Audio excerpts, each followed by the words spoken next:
I woke to the familiar hum of the kettle and the sort of gentle light that passes through gauze curtains in early autumn. For a moment, everything belonged where it always had: slippers by the bed, the chipped mug on the kitchen counter, the hum of the city outside the window that has lived with me for 20 years. Then my phone vibrated on the bedside table, and the world, in one small unread message, shifted like tectonic plates. It was a photograph, a snapshot with no context except what it showed: Andrew laughing, the angle of his face more intimate than I had ever allowed in my mind, and Sarah, my oldest friend, with her hand on his knee. They were at my favorite cafe, the one with 2 bright cushions and a pastry case that smells like consolation. The date stamp on the picture was last week. The caption, terse and clinical, read, "We need to talk." For a long time after that, I sat very still and listened to the kitchen, the drip of the tap, the distant siren, and tried to calculate where the night had given way to this. People betray one another in novels and on talk shows.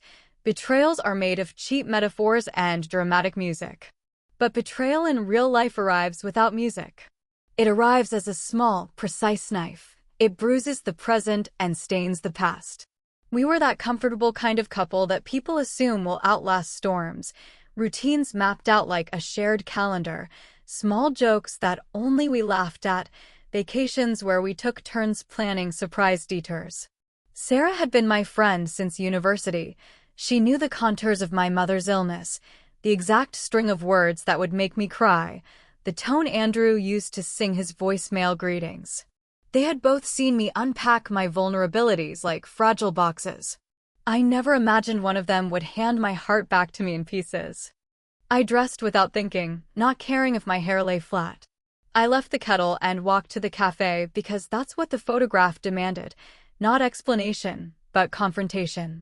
The city shrugged people in coats, dogs on leashes, a flurry of autumn leaves.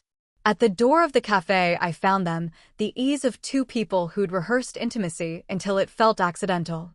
Andrew's face registered at first like someone who'd been caught with his hand at the cookie jar. Sarah's eyes were strangely blank, as though she had practiced apathy in a mirror. Words are slippery when they are most needed. I said, at first, the polite things. "What is this?" There was a pause long enough to make the room a church. Then Andrew went into the speech that men sometimes deliver when they imagine the shape of an honorable confession: hesitation, a search for language that wouldn't wound someone he was apparently supposed to love. Sarah, on the other hand, looked at me as if she were being asked to solve a math problem she had never studied. She said, without heat, "We didn't mean for you to find out like this," and I felt a small, ridiculous urge to laugh. It is strange, the particular, crystalline way your life narrows around an axis. In that moment, all the small kindnesses, the seasons, the shared errands, and the unremarkable mornings stacked up like proof against this single photograph. Yet that picture carried more gravity than a lifetime. You can rationalize a lie, you can forgive a sin, but you cannot let go of the sense that the world has slipped a little when someone you trusted chooses another instead of you. I left the cafe with the taste of coffee and lemon cake in my mouth, and with a new calibration. Nothing felt safe. The path that had been mine to walk, with Andrew, with Sarah, was now an interrupted road. I thought of my mother, and how she used to tell me, with that weary wisdom of someone who had lived long enough to see human patterns repeat, that there are 2 kinds of pain: the kind that breaks you and the kind that teaches you something. I didn't yet know which this would be. At home, I sat at my kitchen table and started to make a list. People don't always start with anger. Sometimes they start with notes, dates, small oddities cataloged like evidence. A receipt from a different city. A lipstick stain on a sweater. A dinner that was work-related, but left no forwarding address. The more holes you find in the story you once told yourself, the more the old narrative falls limp. But lists are for the practical, and I knew I would need both a ledger and a map. Something in me shifted then, not into a desire for revenge as punishment, like a character in a midday talk show, but into a desire for a return of agency. For a life that belonged to me in a way it hadn't while I'd been trusting the inertia of marriage and friendship to protect it. It was a more complicated hunger than fury. It was, I realized, a hunger to see clearly and choose deliberately. That afternoon, I put the photograph into a folder on my laptop marked "Do Not Close." I would not act impulsively.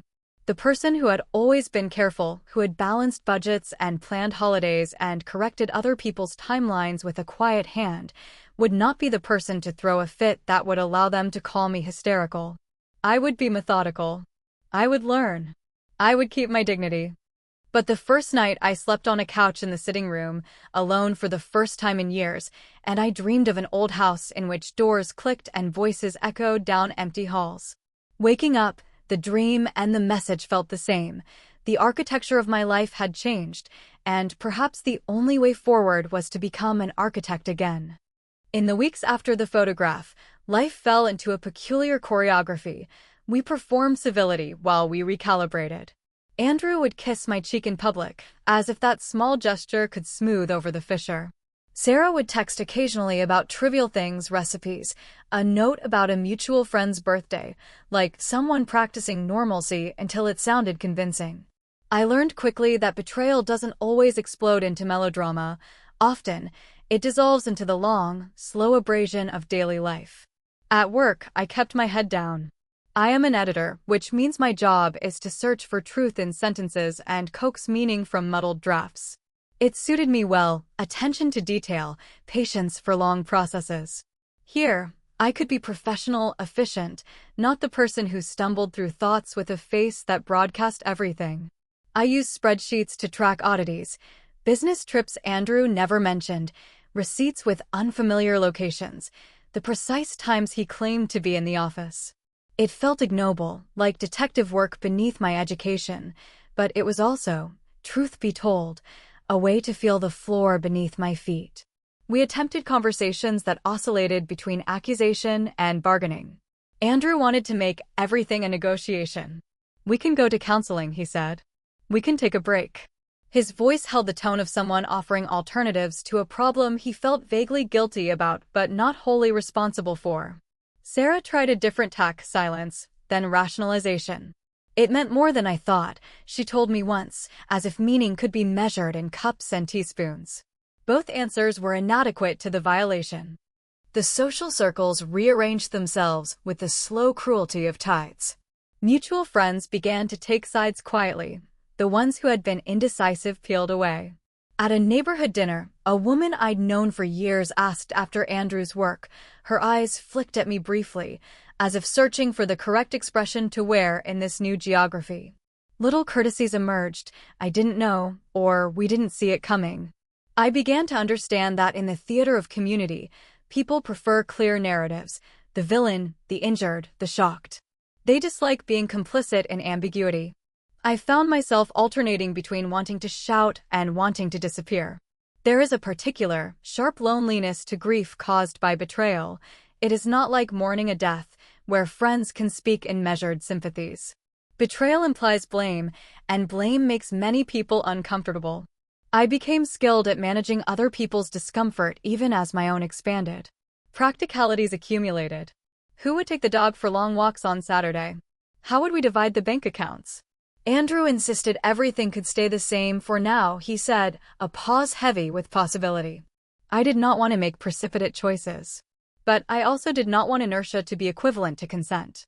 Each evening I would sit by the window and list the small things that had been altered by this rupture: the toothbrush on the wrong side of the sink, the empty chair at the Sunday table, the quiet where conversation had once lived.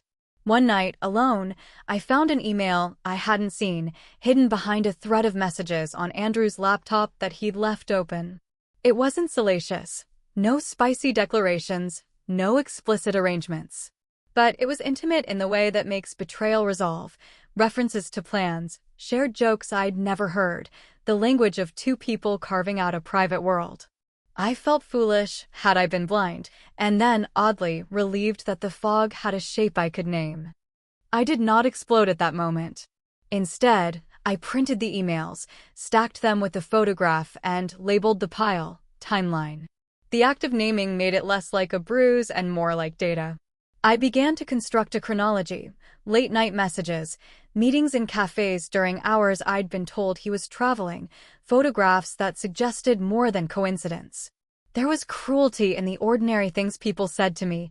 Maybe they were lonely, one friend offered. People make mistakes, another said, as if a life could be repaired by a single shrug. I learned, in this period, that women of our age often respond to betrayal with practical intelligence rather than performance. They collect facts. They call lawyers if they must. They check the strength of their social ties. They think about money, schools, and housing. We are caretakers of more than feelings. We hold mortgages, reputations, and sometimes elderly parents. The stakes are structural. So I became methodical. I cataloged, I consulted, I rehearsed questions. I told myself that revenge would not be a spectacle, but a course correction, restoring autonomy, protecting what needed protection, ensuring that the truth had consequences. The idea of public humiliation never appealed. My aim was to make sure the betrayal would not be cost-free. By the end of that month, friends who had been quietly paying attention began to show up. Not all of them offered direct advice. Some brought lasagna and an extra bottle of wine, which felt like a remedy more honest than platitudes. At night, I slept fitfully, waking to the small sounds in the house and always checking whether the photograph still sat on the kitchen counter where I had left it. It never moved. Betrayal, I discovered, does not only break trust. It rearranges identity. Who you are when your life is intact is different from who you are when that life is exposed. I had been a wife, a friend, an editor, a woman who organized holidays and consoled colleagues. Now I was also someone cataloging evidence, someone learning the juridical language of separation and the quieter vocabulary of self-preservation. The work ahead would not be glamorous, but it would be necessary. And so I began to plan. The first weeks after the discovery were all measured breaths and quiet angers. I learned to keep my face neutral on the phone when Andrew called to ask about a shared bill or to check whether the insurance renewal had gone through. Inside, the sound was different, a constant minor percussion, like a clock trying to outrun grief. I learned to disguise the edges of that noise from people I wanted to keep close, children at school drop-off I'd known since their first day of nursery, colleagues who expected my steady hand on a deadline, the elderly neighbor who asked if I needed anything. The world expects a particular kind of composure from women our age, not brittle, not theatrical, quietly competent. Anger arrived like a slow, persistent tide. It was not the dramatic, cinematic sort. It was a series of small, sharp awakenings. I'd noticed the cutlery set we bought on a vacation that had been his idea, a trivial sentence in a book Andrew and I had once both recommended, a playlist on his device that included songs we'd never danced to. Each small thing was a reminder of the widening gap. People suggested different remedies, time, therapy, a frank conversation, but I found solace in the tangible, getting up, paying bills, making calls, keeping appointments. The practicalities were my ballast. I kept a private notebook, not for plotting or recrimination, but for naming the feelings that floated up when I let my guard down. Shame, because I'd missed the signs, humiliation, because something that had been private now felt public, rage at the brazen normality with which the two people I had loved treated each other. Occasionally, my anger was honest and raw, an email I drafted and never sent, a voice message left on the wrong machine and deleted the next day. Mostly, though, it was quiet. It hummed under the polite armor I presented to the world. We continued to share the house for a while. There are practical reasons people delay splitting. Mortgages, pets, the complex, tidy business of disentangling a life built over decades. Living under the same roof made the betrayal both omnipresent and yet oddly banal. We learned to occupy different rooms like strangers who had once been intimate. Andrew and I spoke about schedules, the hours he would be home, which evenings he would take the dog out so I could have the kitchen to myself. Those arrangements had the flavor of ceasefire protocols, formal, negotiated, and fragile. Friends fell into their roles. Some were sentinel-like, offering practical support and checking in with concrete offers. Do you need someone to call your solicitor?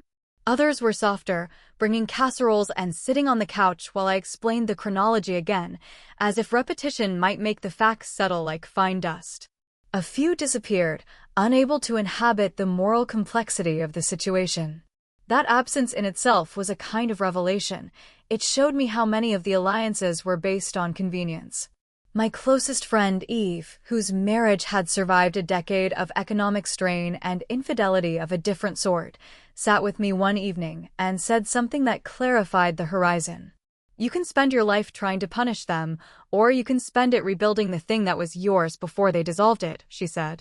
Her voice had neither judgment nor softness, just the firm cadence of someone who'd seen the arithmetic of survival. I took the words like a tool. There would be retribution of a sort, but not a spectacle. I wanted my life back, steadier, truer, and entirely chosen by me. I began to think strategically, not of revenge as cruelty, but as correction. What needed to be fixed? What needed protection? There were the immediate concerns. Who controlled the bank accounts? How would the dog be cared for? What would we tell people in our social circle? There were subtler questions, too. What version of myself did I want to present to the world? How would I keep the soft parts of me intact while I hardened what needed hardening? Those questions guided me more than the little fantasies of dramatic payback. Quiet anger had become not an end, but a propellant. It moved me from shock to action, from victim to a woman plotting her own course. I left the cafe with the taste of coffee and lemon cake in my mouth, and with a new calibration. Nothing felt safe. The path that had been mine to walk, with Andrew, with Sarah, was now an interrupted road. I thought of my mother, and how she used to tell me, with that weary wisdom of someone who had lived long enough to see human patterns repeat, that there are two kinds of pain, the kind that breaks you and the kind that teaches you something. I didn't yet know which this would be. At home, I sat at my kitchen table and started to make a list. People don't always start with anger. Sometimes they start with notes, dates, small oddities cataloged like evidence. A receipt from a different city. A lipstick stain on a sweater.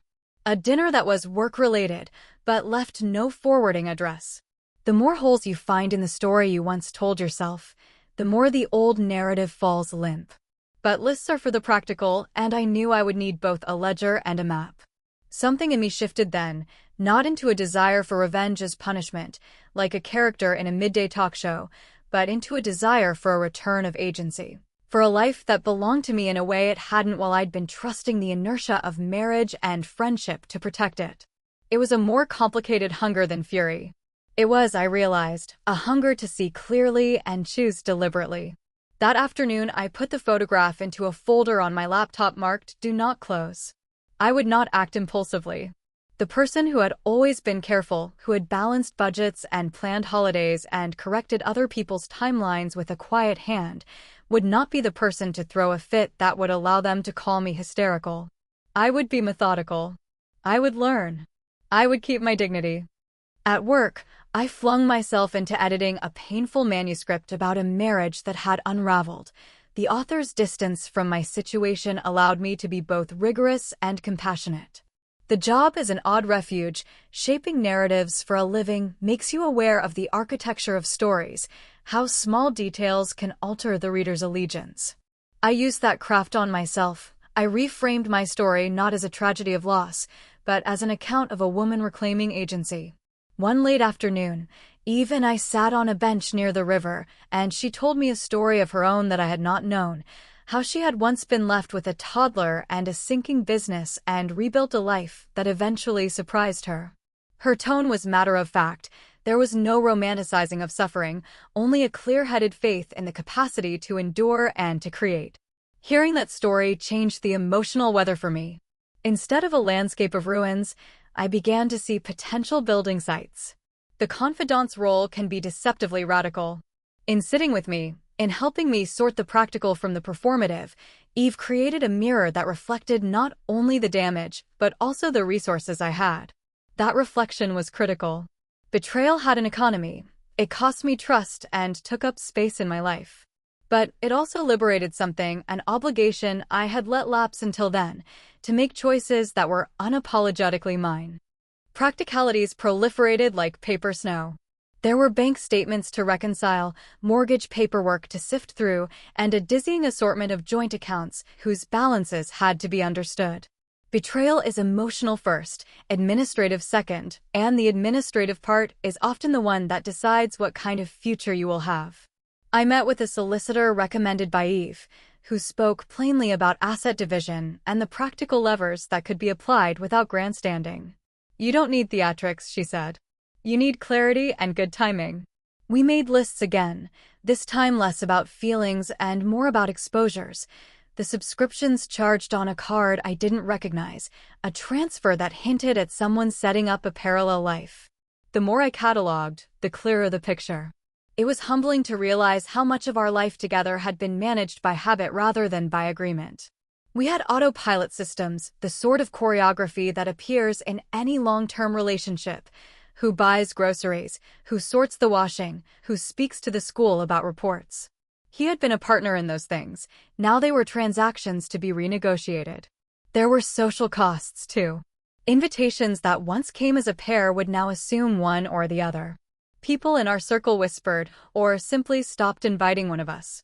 I felt the odd ache of being both exposed and conspicuously ordinary. The gossip economy can be mean and slow. It was not only a question of reputation, but of the logistics of life. Which friends would be the ones to sit with me at a funeral, or to recommend childcare for a niece? Social capital matters in its quiet ways. The dog, small, anxious, and confused by our new rhythms, became another consideration. Pets are often the practical hinge on which decisions turn. Who would care for him if we split? Could we coordinate schedules? Small practicalities like these insisted on answers and refused to be deferred. Money, ultimately, felt like the most honest ledger. It doesn't absolve pain, but it gives shape to options. I opened an account in my own name and moved enough for rent, for a small place if needed, for emergencies. It was a modest step, but it tasted like independence. I met with a financial advisor who spoke in ways I had once used with authors: clear structure, possible scenarios, contingency plans. Planning is not the same as revenge, though it might reduce the space revenge could occupy by removing its power. By actions small and decisive, I began to scaffold a life that could exist separate from the shared narrative Andrew and I had long carried. There was a cold comfort in practicality. Rebuilding sometimes means arranging the furniture of your life so that the room feels inhabitable again. That was my aim, not to erase the past, but to make a future that did not depend on the men who had chosen otherwise. I decided early on that I would not perform the shame. I would not allow the narrative to be a spectacle my betrayers could watch with popcorn. Instead, I chose the long game, slow, deliberate, and strategic. In the months that followed, I became adept at waiting with purpose. I cultivated patience as a weapon. It required discipline to collect facts, document behavior, and craft a plan that would not dissolve into theatricality. Long does not mean passive. It meant staggered moves that protected what mattered and exposed what could not be left unexamined. I hired a private investigator, not to concoct scandal, but to corroborate timelines and to gather documents that would clarify the financial picture. The investigator's reports were pragmatic and studied me. They transformed suspicion into items that could be contested in a court or negotiated away at a table, depending on circumstance. Knowledge tempered emotion. It didn't lessen the hurt, but it reoriented it into a job to be done. I also considered how the story would be told publicly if it became necessary. There are ways of framing a truth that leave dignity intact. I consulted with a friend who handled communications for nonprofits. She taught me how to prepare statements that were brief, factual, and unimpeachable. We rehearsed a tone that was neither vengeful nor defeated, someone choosing facts over melodrama. Preparing the language in advance felt like packing an emergency kit: dignity, clarity, readiness. Parallel to the legal and financial gathering, I honed my professional life. There was an offer, small and tentative, but promising, to take on a senior editing project abroad for 6 months. The timing was a gift. It would reposition me geographically and emotionally, create distance, and give me an accomplishment that belonged entirely to me. I said yes. The decision was both tactical and restorative. It gave me narrative mobility, a new chapter to write within the life I was reclaiming. There were moral questions that rose like fog. Would I reveal their betrayal publicly? Would I let Sarah's name be part of the story if that could cause her personal ruin? I understood the different economies of consequence. Some losses could be repaired by time and contrition, others could never be undone. I chose a path that prioritized proportionality. My aim was not to destroy, it was to correct the calculus and show that betrayal need not be cost-free. As the long game unfurled, I felt something unfamiliar. An equilibrium stabilized between quiet resolve and pragmatic action. Each step forward, whether logistical or emotional, tightened the weave of the life I was building. I no longer moved from shock, I moved with purpose.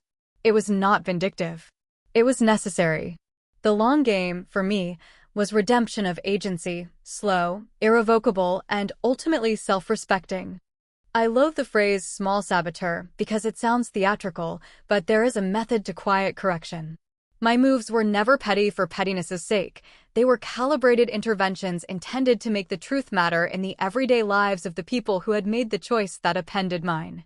One evening, at a community fundraiser where we had once attended as a couple, I arrived with files discreetly shared with a board member, documents about financial irregularities that affected the organization. The revelation wasn't dramatic in the soap opera sense, but it prompted a careful, procedural review. People who had previously admired Andrew's public persona began to ask questions. It was not public shaming, it was the application of transparency where opacity had been convenient. In other circumstances, I used social rituals to reclaim authority. At a mutual friend's birthday dinner where Andrew and Sarah both planned to attend, I chose my seat deliberately, near friends who had stood by me and spoke about a project I was leading. I let my work and my presence speak. The subtlety was intentional. The aim was not to humiliate, but to disrupt the complacency that allowed betrayal to be unnoticed. Presence, after all, is a form of declaration. There were also legal nudges. A solicitor's letter arrived regarding account reconciliations. It was formal and devoid of drama. It asked for explanations and records that required attention. I did not relish the legal process. It felt clinical and exhausting, but it created a structure within which truth could be demanded and discrepancies addressed. It is remarkable how quickly people attend to paperwork when the consequences are real. I declined the temptation to publicize anything on social media. There is a certain cruelty in turning private pain into public spectacle. Instead, I used my voice in quieter ways that mattered.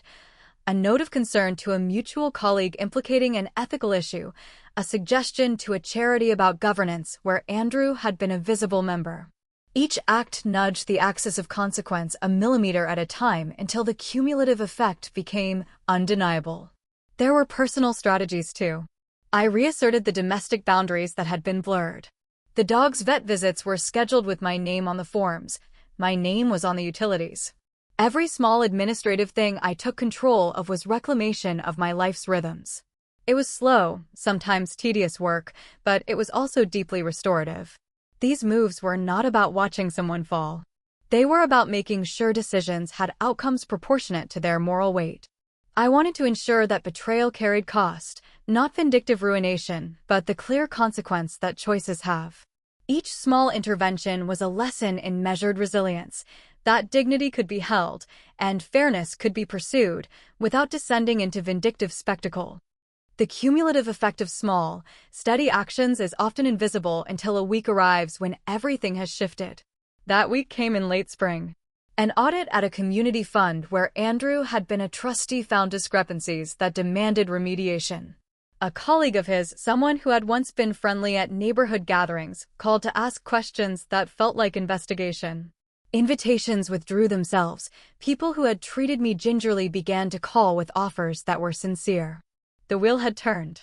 It was not instant justice. It was the kind of slow rebalancing that takes place when systems are nudged to reflect reality. Andrew felt the pressure, his standing in the community deflated, and his options narrowed. Sarah, perhaps sensing the consequences of choices she had once dismissed as transient, became quieter. Public consequence is an odd thing. It rarely looks like a single climactic moment. It looks more like a reduction in latitude, the closing of comfortable options. Professionally, I made the move abroad. The project I had accepted, editing a new literary imprint, began as a short-term commitment and became an anchor. The distance mattered more than I'd expected. It allowed me to be the author of a small, daily narrative separate from the one that had collapsed. I met new colleagues, traveled to unfamiliar cities, and rebuilt a calendar of small pleasures, cafes where I could work, a gym where faces gradually became friends, newspapers with articles that had nothing to do with domestic drama. The life I was forging had its own gravity. But I also wanted to make sure that those who had betrayed me felt the social and professional consequences where appropriate.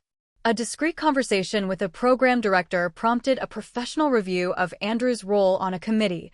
Fundraising opportunities evaporated as word of governance concerns spread. I did not relish causing difficulty, but I believed it was essential that decisions of character be reflected in community responsibilities. Trust is not just sentimental, it is a professional currency that must be warranted. At home, small but meaningful shifts occurred. I moved items I'd once accepted as his into storage and replaced them with things I'd chosen for myself. Little rituals, cooking a particular dinner for myself on Thursdays, walking the dog at dawn, felt like acts of allegiance to the person I wanted to become. Reclaiming these small habits was not performative resistance, it was an everyday remapping. The wheel's movement also taught me an important lesson about consequences and compassion. People who hurt you do not always deserve obliteration. Some will face the pragmatic consequences of their choices and learn, others will not. Watching the wheel turn was not catharsis so much as education. I learned how communities self-regulate and how reputations adjust when truth becomes the governing currency. By summer, the emotional ledger demanded a conversation that would make several private truths public. It was not a dramatic showdown planned for a courtroom or a televised fora. Instead, it was a meeting arranged in an office, under a weathered oak tree in the park where we had once picnicked, convened because the community organization needed to resolve governance questions. The setting itself, a neutral place that had once hosted picnic blankets and lemonade, made the exchange feel more like a civic reckoning than a vendetta. Andrew arrived looking tired rather than defiant. Sarah's expression had the blankness of someone who had rehearsed absence. I sat across from them and listened. My strategy had been honed, to be precise, to read from the timelines and documents I had compiled, and to resist the theatrical impulse to make moral pronouncements. The meeting became a ledger read aloud, dates, emails, transfers, and messages. There was no shouting. There were no tears in public. There was only the clear, unbeautiful arithmetic of facts. When I stopped speaking, the silence felt like a verdict. Words do funny things when they are rendered in administrative clarity. Claims that used to be movable become fixed. I watched Andrew try to justify corners he'd cut and partnerships he'd prioritized. I watched Sarah offer a small apology that felt partial, insufficient, but perhaps the best she could muster. The confrontation was not a courtroom drama, but a public unmasking, an exposure that left little room for plausible deniability. After the meeting, consequences followed with the inevitable slowness of institutions. Andrew was asked to step back from certain commitments while audits proceeded. Invitations that had once come automatically were recalibrated. Some people reached out with confusion and sorrow. Others offered congratulations in private for the way I had handled the meeting. One woman I barely knew came up and hugged me on the pavement, whispering that she had been through something similar years before and that my steadiness had been a model. There was a moment that surprised me in the aftermath, a sudden, small twinge of pity, not for the betrayal, but for the way things unraveled. Human beings make messy moral calculations, often without considering the human collateral. Feeling pity did not dilute my resolve, it complicated it. I recognized that while I'd sought consequences, I did not desire cruelty. Justice, in my mind, required proportion, not annihilation. The confrontation changed the tenor of the following months. It reorganized our social maps, clarified professional boundaries, and allowed me to speak about what had happened in ways that were neither sensational nor self-pitying.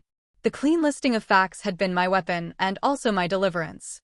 Once the ledger was public, the rumor mill had less purchase. The story, which could have spun into caricature, remained a sober account of choices and outcomes. The months after the confrontation felt like the work of slow weathering. The immediate shock had passed, and what remained was the slow, ordinary business of living. People who had been uncertain became steady, some friendships thawed into something new, while others remained estranged. The consequences of the confrontation continued to ripple. Andrew's social roles shrank appreciably. Sarah retreated and, to my surprise, sought therapy. Whether this was genuine contrition or a way to study her own life, I cannot honestly say. People change for many reasons. I found solace in small certainties. The dog's exuberant greeting when I returned from a trip, the quiet productivity of my new job, old hobbies picked up again. Evening routines that once included someone else became rituals of self-care, a cup of tea with a book, a handwritten note to a friend, a short walk along a river. Healing, I discovered, does not arrive in a single blaze, but in the resumption of ordinary acts. But healing did not erase scars. There were evenings when a song on the radio would reposition a memory and make me ache. There were moments when the absence left by what once was felt like a physical space in my chest. In those times, I allowed myself to be honest about the ambivalence I felt, proud of the life I had rebuilt and grieving for what had been lost. That complexity, I learned, is not a failing but a marker of depth. Professionally, my work flourished. The imprint had a strong debut, and I found that concentration and craft were remedial. The satisfaction of shaping literature, of mentoring younger editors, and of being recognized for work that belonged to me was a quiet, steady balm. I also found new friendships that were free of the old codes of courtesy and complicit silence. These new connections were franker and often more nourishing. There were also practical resolutions. Some accounts were divided cleanly, others required negotiation. We agreed on custody of the dog, alternating weekends and holidays that felt like an imperfect but workable compromise. I moved to a smaller flat with a balcony that caught the late sun and painted one wall a brave blue. The blue made mornings feel like declarations. Here was a person who had been through betrayal and who, by choice, lived on. Community reactions varied. Some admired my restraint and the way I had pursued fairness without spectacle. Others whispered that the whole thing might have been avoided if I'd been more attentive, an old and cruel suggestion that sometimes still stung. But their words had less purchase than they once would have. My life had new rhythms, the world had new facts, and the economy of my relationships had rearranged itself so that truth had weight. Rebuilding is less about grand architectural gestures than about the everyday details you choose to preserve. I returned to the work that sustained me and invested energy into friendships that offered reciprocity. I traveled on my own for the first time in years, Portugal for a long weekend and a writing residency in the north of the country. Alone in those foreign cafes, I learned how to enjoy my own company without the background hum of compromise. Independence had an inner edge that was both fierce and tender. I also allowed myself small luxuries that were previously deferred, a proper espresso machine, a framed print from an artist I admired, a course in short-form nonfiction. These purchases felt like statements, less about consumption and more about honoring the preferences I had shelved in a life shared. There is a dignity in small choices. They create a scaffolding of preference that is harder to disregard than one-off declarations. Compassion became part of my vocabulary again, though transformed. I could be angry without being cruel. I could honor my pain without insisting it occupy the center of the world. When Sarah reached out months later with an apology that was neither theatrical nor exhaustive, I listened. We did not reconcile in the full sense. Reconciliation seemed beyond both of us. But there was a civility we could manage, a cautious, careful politeness that respected boundaries. I learned that forgiveness and forgetting are not the same. You can forgive without making a person a cornerstone of your life again. There was also a subtle but important shift in how I thought about control. Betrayal had taught me that you could not control other people's choices, only your responses. That understanding freed me in ways I hadn't anticipated. I focused on cultivating resilience, the ability to absorb shocks and continue to act with clarity. Resilience, I discovered, did not mean hardening entirely. It meant discerning how to be soft where softness mattered and firm where it was required. Love, too, became a discipline rather than a surrendering. I allowed myself to be open when it felt wise and to close the door when it didn't. The third and fourth dates after my separation felt awkward and hopeful in equal measure. I met a few men, polite, interesting, who appreciated the life I had built and the person I was becoming. Nothing rushed. I kept my standards, and in doing so, I preserved the dignity that had been sorely tested. Rebuilding was not triumphant in a cinematic sense. It was quieter, a slow accretion of small choices that, over time, made a difference. Walking through a market on a sunlit Saturday and buying a bunch of late summer flowers felt like a tiny coronation. The life was mine by intention, not default. A year later, the house felt different in ways both obvious and subtle. I was sitting on my balcony with a cup of tea and a dog curled at my feet, older now, calmer, and watching a late summer sky when the memory of the photograph returned, not as a live coal, but as a lesson folded into the texture of experience. The ceremonial weight of betrayal had diffused into a quiet economy of knowledge. I knew more about the instruments of everyday living than I did before: bank accounts, legal mechanisms, social governance. But more importantly, I'd relearned an inner geography, where I could bend and where I must stand firm. The year had not been kind in equal measure, nor had it been merciless. There were nights when I still woke with the odd, sharp echo of the past, but they were shorter and less commanding. Friends who had remained were not merely companions who tolerated my story. They were collaborators in a new life, women I could call at odd hours, coworkers who'd become confidants, neighbors who'd become chosen family. The work I did felt like a claim staked cleanly, a meaningful imprint, a group of junior editors I mentored, and a calendar filled with travel and small projects of joy. Sometimes I thought about Sarah. We had occasional, careful exchanges, an emailed condolence about an elderly neighbor, a passing hello at a mutual friend's event. The relationship had been altered irrevocably. Grief existed for both of us in different registers. I felt pity, but not vulnerability.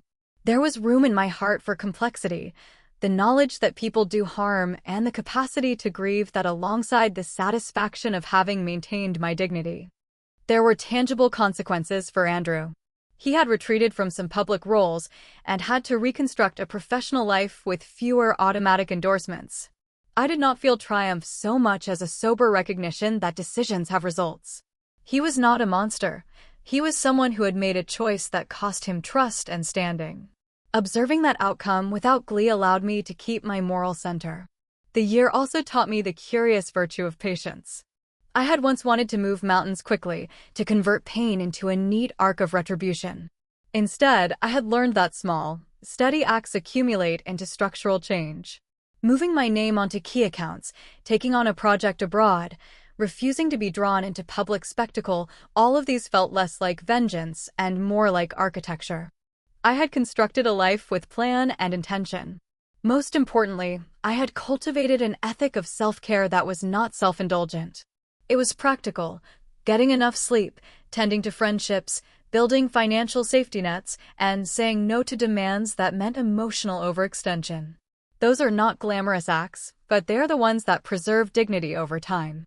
On a quiet October morning, Eve and I walked the dog along the river and spoke of a mutual friend's wedding. We laughed easily, with no shadow of grand betrayal between us, only the comfortable rapport that comes from having traversed storms together.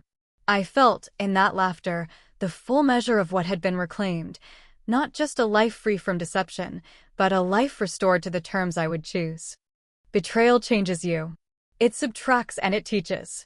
The cost is real, the dislocation, the grief, the public reckonings, but there is also an emergent clarity that is almost a gift, the obligation to live deliberately.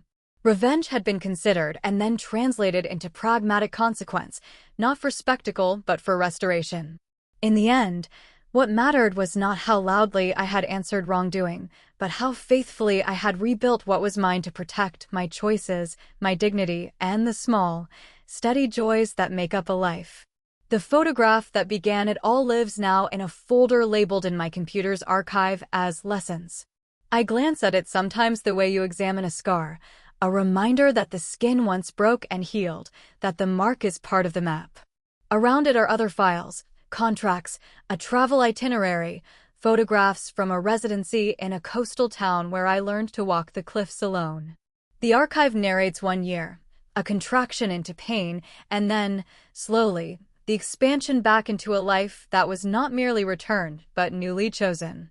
I am not whole in any mythic sense. I never expected to be. I am, however, resolute.